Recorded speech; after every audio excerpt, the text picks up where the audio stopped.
Okay, so there is one more talk before break. It's talk by Gabriele Anderson, Matthew Collinson, and David. Thank you for inviting me here. So, the work that I'm going to be presenting you here today is a little bit more applied in its motivation. Just a quick overview of what I'm going to be going through. I'll give you a bit of a background of the motivation of why we're doing this particular approach to modelling problems and how it can be useful in an applied setting. Then I'm going to go over the decision-making process that we're modelling, and which is the key aspect of our contribution in this case. I'll go through some of the technical details, including the calculus which is used as a model and the logic that can be defined over it. I'll then go and discuss something called trust domains, which is the name of the project under which this research is done, which is all about exploring how different agents interact with each other. I'll then finish with some conclusions and our future work. So the motivation behind our systems modelling approach is that in designing large-scale systems in the modern day, there's a large number of interconnected devices, and their interactions are very complex. It is possible to do formal verification of such systems, and this is done in systems where the formal knowledge of such such properties of the systems is important, such as safety-critical systems. But for the most part, the cost and the skill that is required in terms of the individuals to do such verification is prohibitively expensive. In such cases, particularly in a lot of businesses, the businesses would be interested in having a rough idea of the properties of a system without having some form of formal guarantee that these properties exist. As such, it is possible to abstract various aspects of the complexity of the system and explore the engineering space. So to make various assumptions about the way that the agents, the things that the agents can do and the way they make their decisions, and then look and see how they interact. In particular, this is made more feasible by doing something by using compositionality of models, which means that if you can take two small models that have various properties and then you put them together, the properties combine in some consistent way. In order to do this, we use a three-part model called resources, locations, and processes. Resources denote sort of physical or sort of logical items that are made use of in a system. So this can be finite use resources like memories and servers for computation. It could be goods that are being transported around in a system. In particular, in order to have the mathematical properties that we need in order to create these models in a consistent way, we need to be able to combine these resources and compare the compositions of these resources. For those who are interested, we use something called partially ordered monoids as the mathematical basis. In addition, we also use locations. Locations are a very, very useful notational, a very, very useful mental way of dealing with these things. Sorry, I'm trying to get my timer back up. So, and this can be used to model things like locations of agents or resources in the system. The most of the meat in the modeling is in the processes, and the processes model the dynamics of the system, the dynamics of the agents, how things are changed. So how resources are consumed, how they're used, how they're moved around the system. So, for example, for a very trivial example, we could consider some resources which are goods which are being moved around the country. They're being moved around from one location to another where they can be used, and they're being moved by lorries, which are the processes which actually make changes to the system. In particular, the processes can be defined concurrently, so you have more than one of them interacting at the same time, and each of these processes make choices. Now, in traditional modeling approaches within process calculi, the computer science approach from which we're coming, choice has not been particularly focused upon in terms of the analyses or in terms of the structure of the problem. The choice has been modeled in a very, very sparse way. So choices can either be done non-deterministically, so you've got one action or another action, and a process can do either one, but we don't really specify how it chooses or how frequently it chooses between those two. Another approach that exists in the literature, which is not particularly common but exists, is a notion of weighted preference. So you've got two actions, A and B. A happens with weight W over W plus V, and the second happens with weight V over W plus V. And this induces a standard preference order on the world. So these two approaches exist. Now, from a modeling perspective, this has some restrictions in terms of the type of things we can represent. First of all, preferences very often depend on the context in which a process is reducing. So an agent which is accessing its bank account may make one choice in a trusted environment on their work network versus an untrusted environment in a hotel Wi-Fi for free where you don't know where this internet's coming from. In addition, one of the aspects of choice that has come out of the business modeling aspect of the project we're on is the notion that the individuals will follow security procedures dependent on their current workload. So employees which are overloaded in terms of their work will actually not generally follow security procedures as stringently as those who are less stressed. And we want to be able to represent these sort of contextual choices in a more formal way. In addition, we have the fact that different entities have different preferences, which isn't really well represented by the weighted approach. So in order to deal with this, we introduced a notion of contextual choice. So, similar to before, we have a process which has a choice between action A and action B. But in addition, we annotate this choice with a preference function, with a utility function, that gives a value to a choice in a given context. And the choice actually depends on the rest of the environment. So this action A might have a certain utility value when placed in parallel with some action C, which places it more valuable than B in this particular context. But in a different context, where it's placed in parallel with D instead of C, B actually might be considered to be more valuable.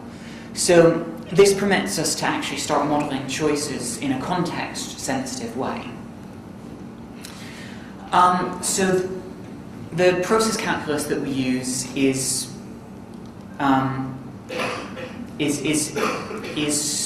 very similar to the standard process calculi. We have actions which then continue with the rest of the process. We have processes in parallel with each other. We have a tick process which basically does nothing to the resources. It's just a process effectively doing nothing, but it's not stopping. And then we've got two key changes which are part of our approach. This one here is choice, but adding a utility function onto the choice.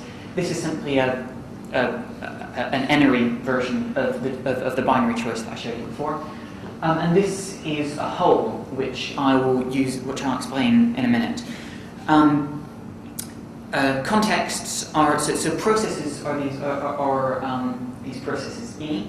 Contexts consist of both resources and processes. I'm not going to talk about locations just for simplicity in this talk. In order to keep track of the holes into which things can be substituted in contexts, we make use of this whole construct.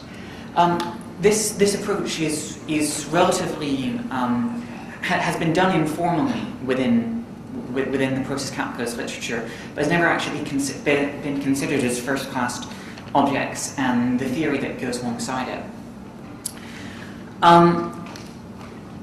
We make use of bisimulation relation, which is relatively straightforward in that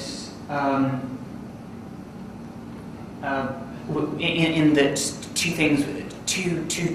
contexts which are bisimilar can do the same actions, and then we can prove that the bisimulation is a congruence.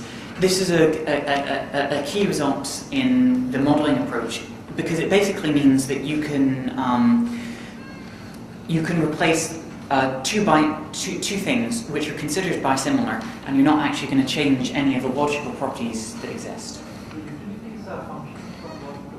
The utilities are functions from contexts to the real numbers.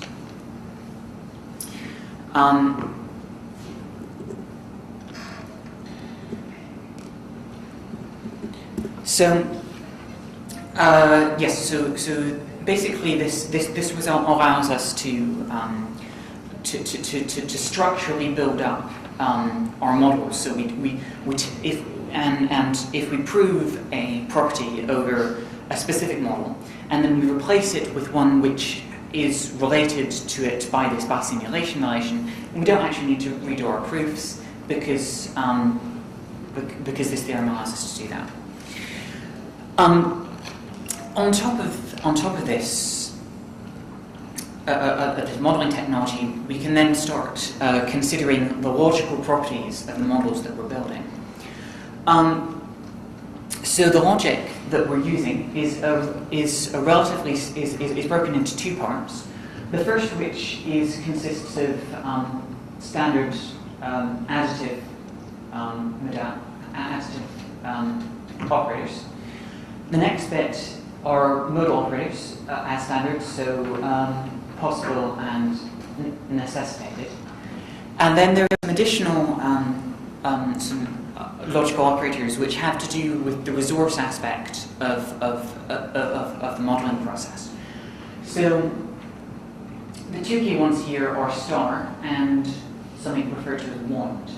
The star operator says that we can split a model up into two different parts and split the resources associated with this model into two different parts.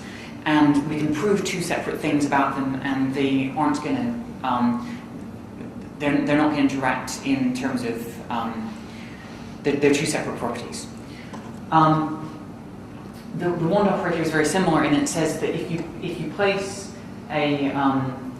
place something in parallel with a model that satisfies the thing on the left-hand side, then the entire model satisfies the thing on the right-hand side, no matter what it is that you place in parallel with the original. And this is implication on model composition. Now, one of the really interesting aspects of this approach is that different logical properties hold of the same process when it's placed in different contexts. And this is because the same process will make different choices in different contexts. So if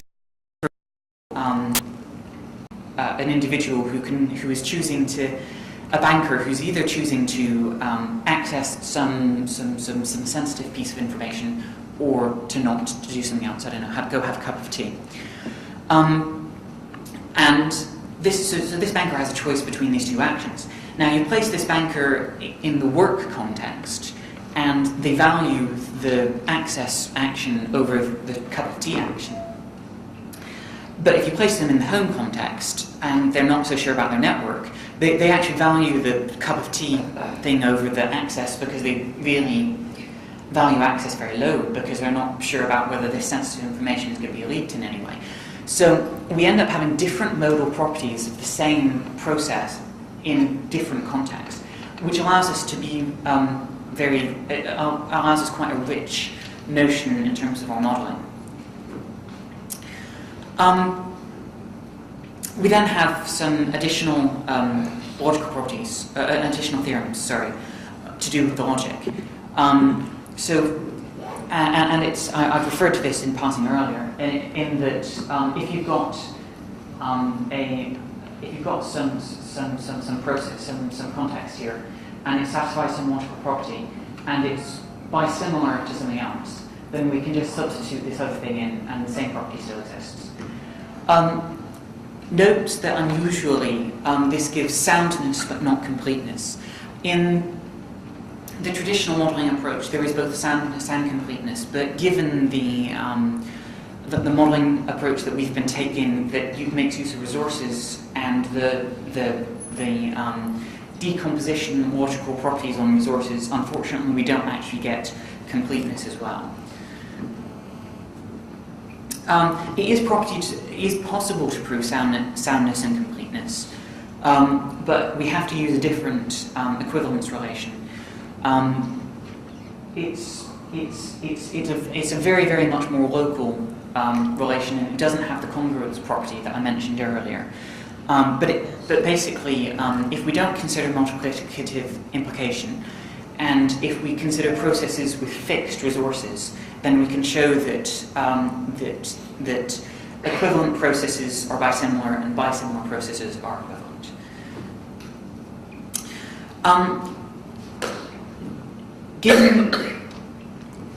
Given this setup, we can actually start exploring a really interesting space of logical properties.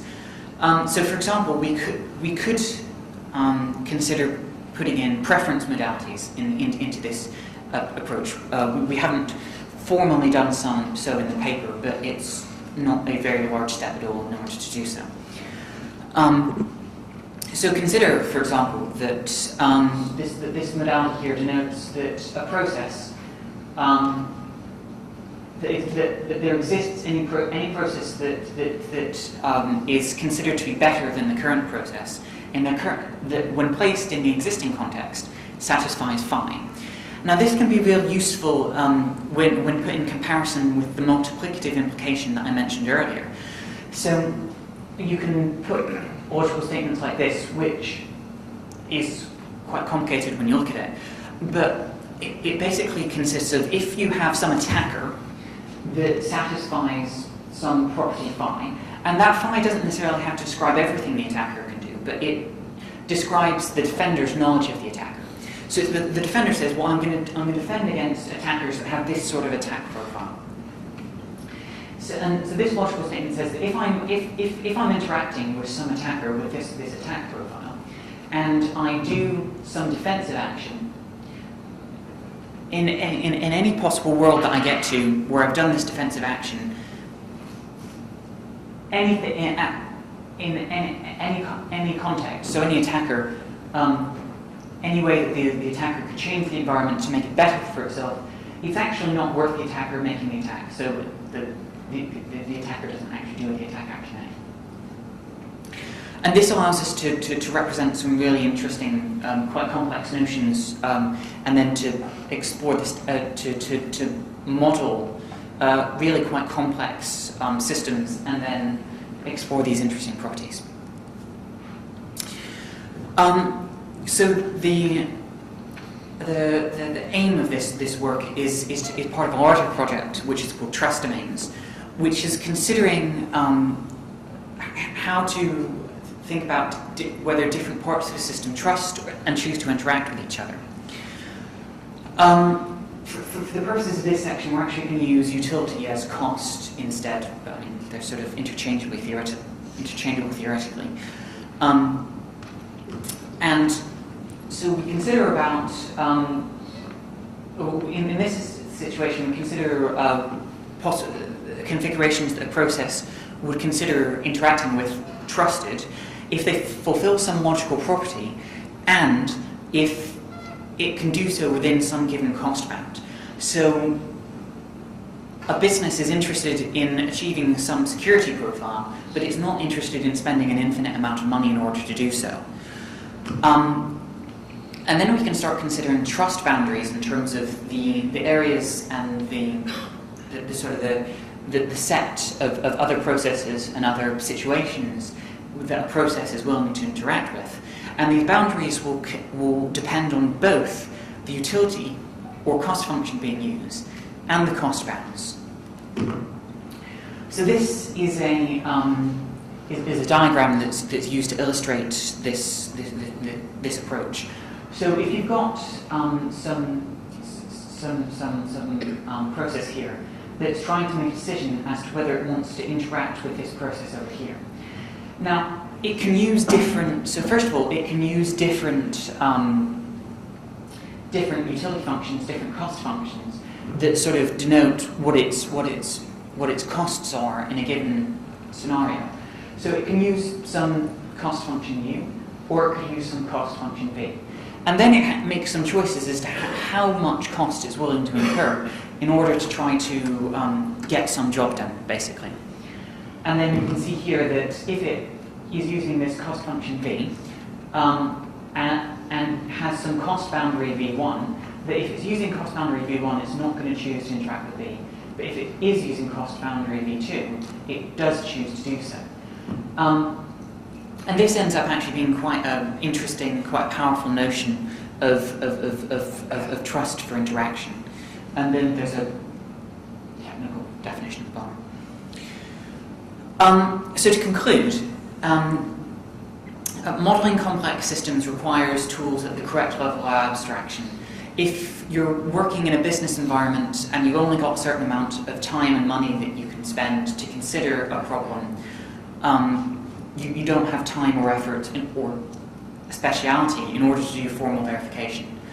As such, a modeling approach which abstracts away various aspects of it and allows you just to explore the search space, explore the engineering space, is actually very useful.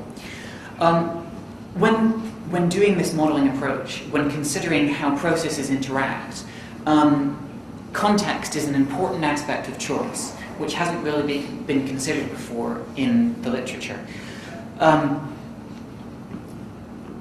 Given this modeling setup, preference modalities can interact with model decomposition in interesting ways to talk about how defensive and offensive actions can happen with respect to agents over which we have partial but not complete knowledge.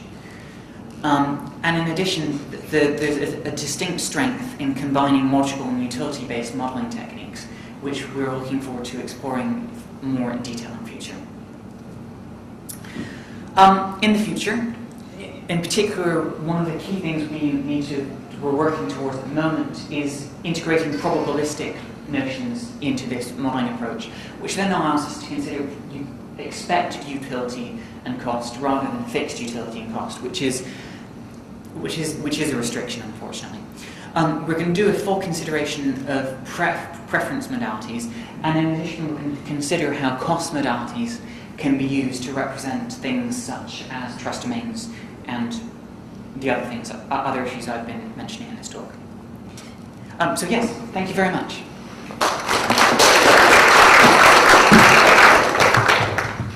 We have time for a few questions.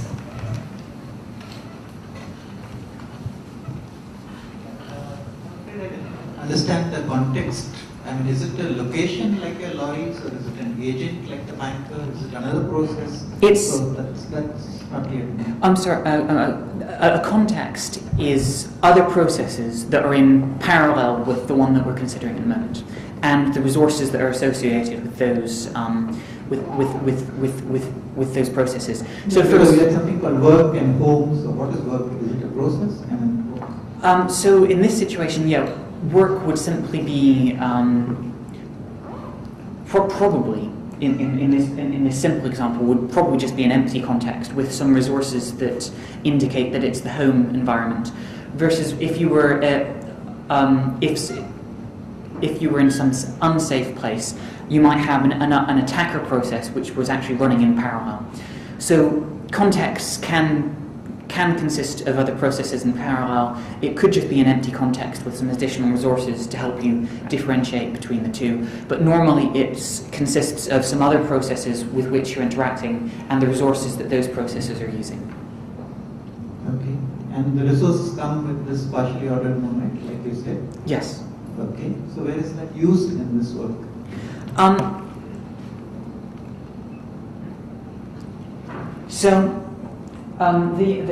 No, it's there in the syntax, but they will use it. So one aspect that I haven't mentioned, just in order to decrease the complexity of the talk, is that there's one other aspect of the setup called the operational semantics, which explains how these processes change dynamically. And the rule for an action says that an action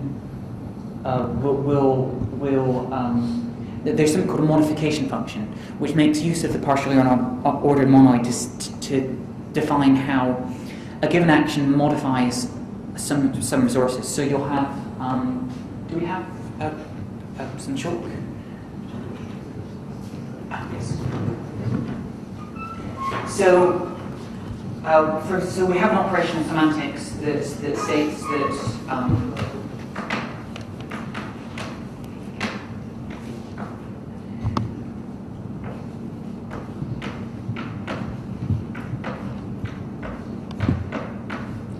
so we have an operational semantics that says that an action with some resources will reduce to the continuation which occurs after the action, and it will modify the resources according to this modification function here, which makes use of the partially ordered monoid.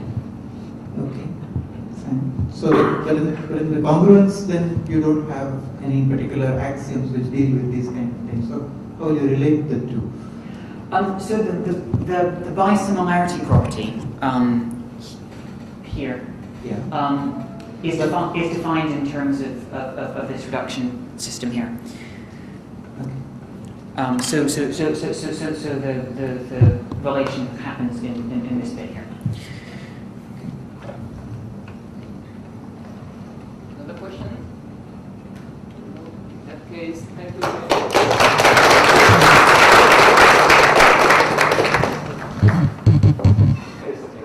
Talks for Art 2015, and the first speaker is Eduardo Spinosa, and he'll talk about one proportionality in dynamic ultimate games. Okay.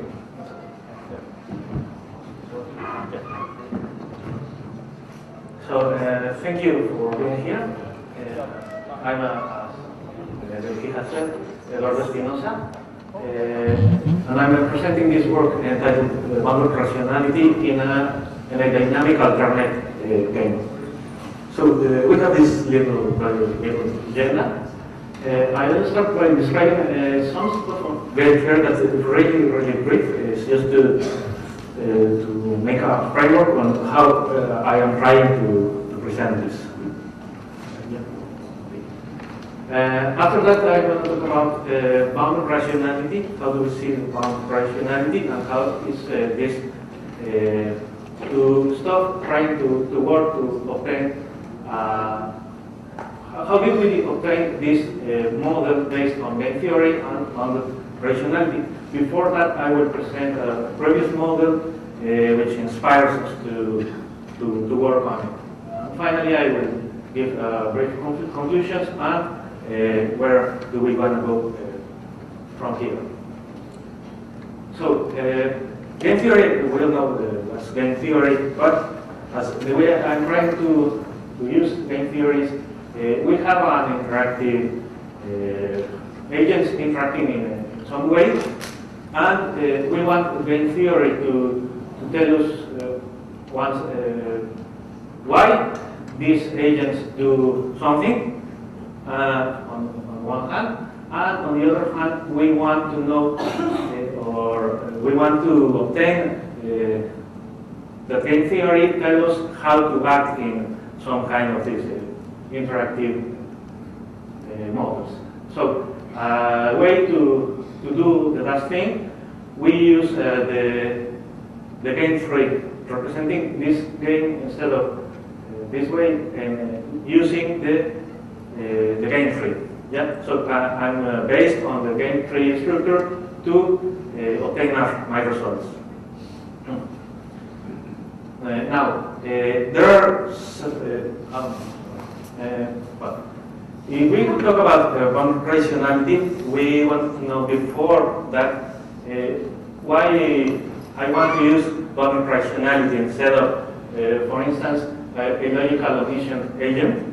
We know that logical omission agents knows all the consequences of her assumptions. Yeah? For instance, look at this guy. He's thinking that if he gets flowers to his girl, he's going to be happy forever after. So he does that. He gets the flowers to his girl, but suddenly, on apparently no reason, the girl is mad, and nobody knows why. So this approach of the omission agent is not really the same thing, the best thing we can do.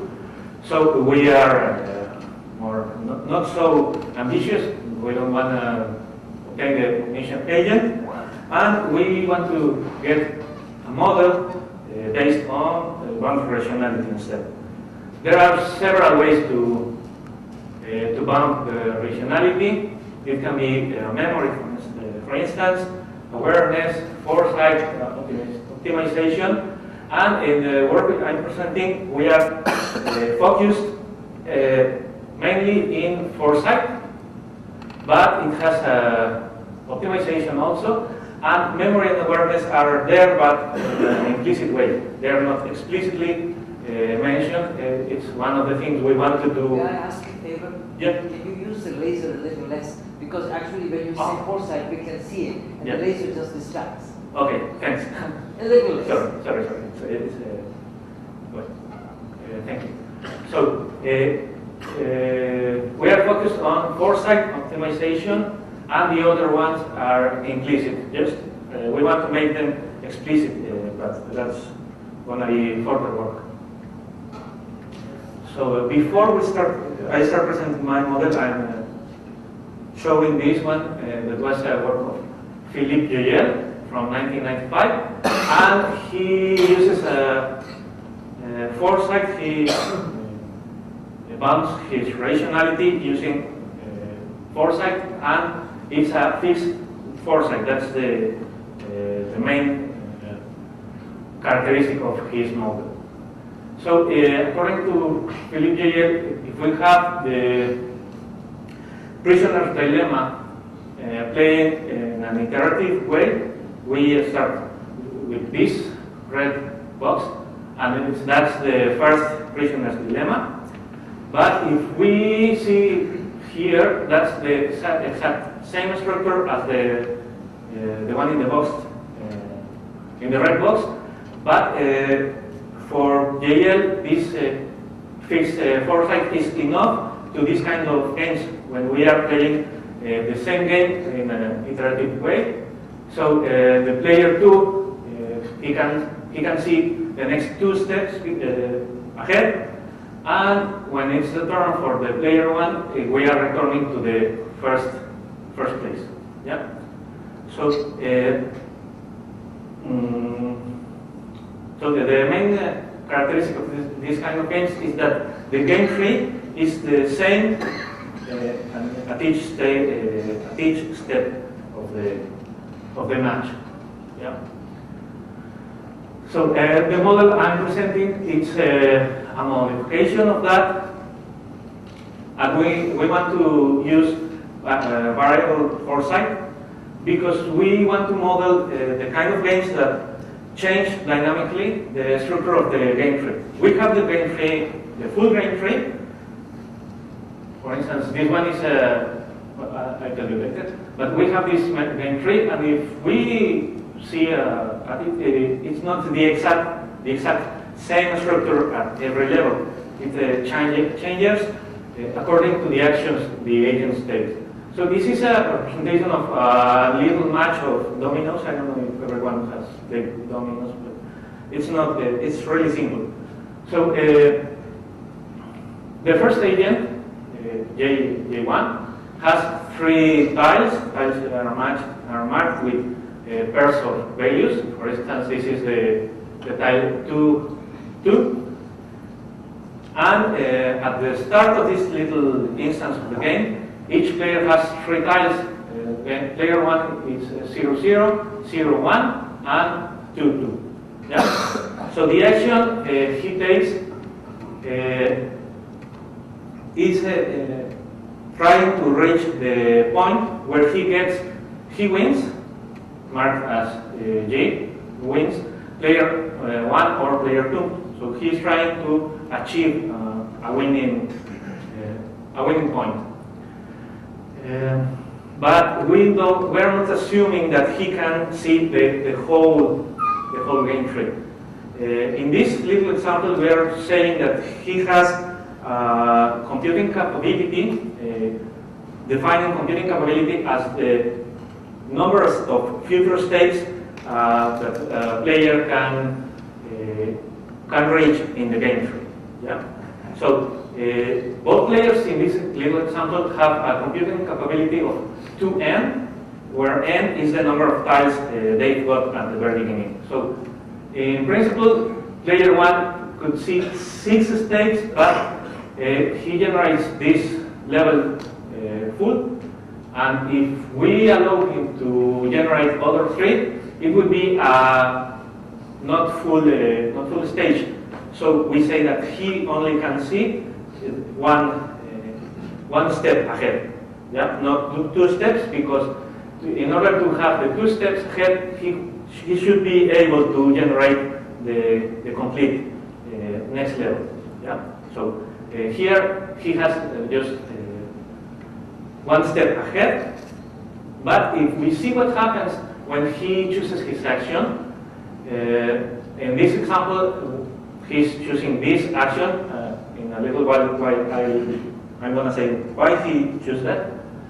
We can see that the game tree, that it was huge at the beginning, it's completely different and very, very small compared with all this stuff we have just dropped.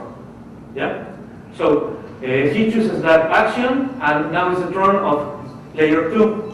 Player 2 has the same computing capability, generating 6 states ahead, but once again, if he would be able to generate 2 states from the next level, the problem is that we don't know if he's generating just these 2 or these 2 or these 2. So we say he can't generate 3 steps ahead, but he's generating two full steps ahead. Yeah? So that's the advantage of this model, that we can, as the game is, as the match is moving ahead, the depth that a player can see is getting bigger. Yeah. So he chooses one of these 2 actions, and when she chooses her action, we reach that state, and that state, both players can see everything ahead. Yeah, and it has been the same computing capability from the beginning. They can generate 6 states, and we have seen that the depth of the foresight is growing. So why this player are choosing those actions? That's a question that we're trying to answer. Because if we see, internal nodes do not have utility values. Yeah? So how is it possible that agent 1 has chosen this path if she could choose the other? That is a problem that we solve by using what we call a function that we're saying in the next way. if we are in a state where we cannot see the leaves, only the leaves have the utility values. If we are in a state where we cannot see that, this function tells us which one is the best way. Yeah, it's not as strong as an oracle, but it uses the knowledge of human players. For instance, here in Dominoes, we are using a guideline that tells if you don't know the exact path to a lead, draw the tile that has more points. We see the first action is 0, 0, nothing. 0, 1 is the sum is 1, and 2, 2 the sum is 4. So this guideline tells the agent to play the tile marked 2, 2. Yeah? And so in the last step of the match, this player wins the match. Yeah? So that was an example of how to use the model, but we have these definitions. The solution concept that we're defining here uses two auxiliary definitions. The first one is a strategy, that is a sequence of actions, in the end, is justified by a sequence of forecasts. If we remember, forecasts are not constants, they are growing. So the strategy is justified by the sequence of actions if player E chooses the action that delivers the largest profit. Again, if we are in nodes where we cannot see the real profit, we use this function. This function also is, we call it an expected utility, expected utility function. Yeah. So to do so, we use again perfect equilibrium that in the subtree that we are right now. For instance, here, at any stage, we have just a little subtree, and we can take perfect equilibrium in that subtree. Yeah. On the other hand, we say that the sequence of forecast is consistent with the strategy. Well, I'm gonna jump that side to just the text part. Consistency means that forecasts are supposed to be correct on and off the equilibrium path. Yeah. So we assume that the players generate subtrees in a consistent way. Yeah. They are not making any other weird extraneous thing. So the solution concept, it is called. Yeah. Please explain these points. So different players have different views of the game, different limited views of the game. So what exactly does consistency mean? Yeah. So if let me go back. Consistency is that here, for instance, the equilibrium path is, as we can see, all of the right. But this player generates consistent expectations, and he generates this subtree. He's not taking anything from here. Yeah? So it's consistent in that way. That the states he generates or she generates are are consistent in this side of the match. Yeah? She cannot generate nothing over there. Yeah. Okay, so it's consistency for each player separately, or it's consistent within the It's for the both players at the same time. across the players? Yeah, across the players. So they are multidimensional, but in a somewhat correlated way. Correlation could be via the game tree. Yeah, they generate the game tree, and they generate if both players were here, they both will generate this subtree. Yeah. Okay. So the solution concept usually uses these two definitions, and we say that a strategy profile sigma for player 1 and player 2 is a subgame perfect equilibrium with limited forecast. That's the name we did it.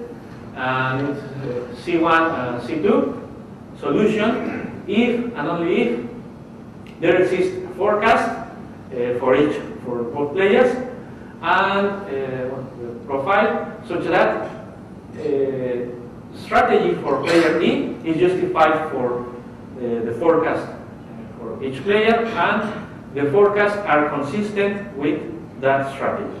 Yeah, it's just using the definitions we had before. So to construct this kind of games, it's to make forward, but at each step the player makes a backward induction over the subtree, the subtree in that step. Yeah. And we have 3 properties. The first one is that there are just two properties. Sorry.